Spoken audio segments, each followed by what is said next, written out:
Tom, the Premier is hoping it won't get to the point of needing to do fines, but they are warning that is in place from Monday.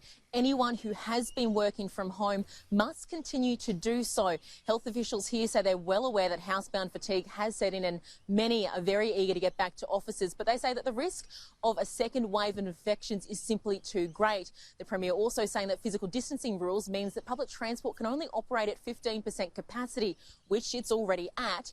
And while the option of having traffic congestion chaos is simply not an option at all. Now, this is not just advice, it's a public health order. That'll be a public health order as from Monday, and any workplace caught ignoring those rules will face hefty fines.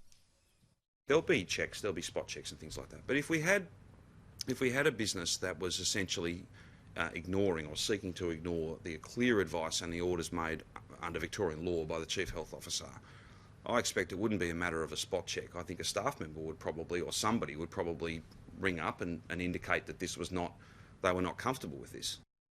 Now, these new rules will be in place until June, but the Premier has flagged that it could be extended beyond that, and then even after that we may only see a gradual return to certain workplaces. Tom?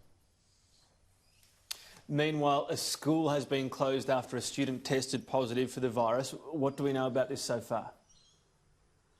Well, the school has been closed. A secondary student came in and has tested positive. He was known to be in school on Tuesday, so the school has been closed for deep cleaning. He was also part of a class of VET students from two other schools. Now, those particular students have gone home to self-isolate, but their particular colleges haven't been closed at all. Now, interestingly, this comes after a teacher tested positive on Friday a week ago from the exact same Keilor Downs Secondary College, but they are believed not to be connected because that particular teacher had been working from home.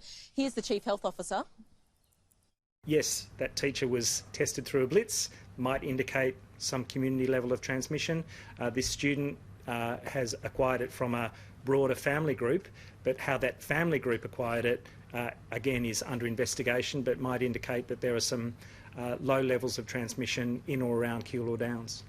That school is expected to be reopened on Monday, but meanwhile, a mobile testing unit will be set up at Keilor Downs for anyone in that area who may want to get tested as they look into whether there is low-level community transmission there, Tom.